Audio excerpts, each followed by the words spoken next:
এক বিজ্ঞানী খোলেন এক মজার ডাইনো পার্ক। সব ডাইনোসর তখনও ঘুমাচ্ছে ডিমের ভেতর।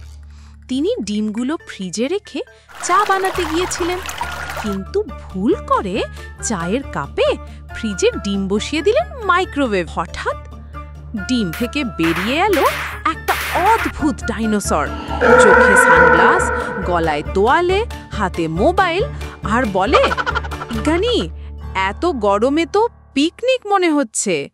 বিজ্ঞানী তো চমকে বললেন, তুই কথা বলিস? ডাইনো উত্তর দিল, আমি শুধু কথা বলি না, টিকটক রিলও বানাই। তো করল নাচ, আর বাকি ডিমগুলো একে একে ফাটতে লাগলো। সব ডাইনো উঠে বলে উঠল, যাও, পার্টি শুরু। বিজ্ঞানী দৌড়ে পালাচ্ছেন, আর পেছনে চলছে ডাইনোসরদের ডান্স পার্টি।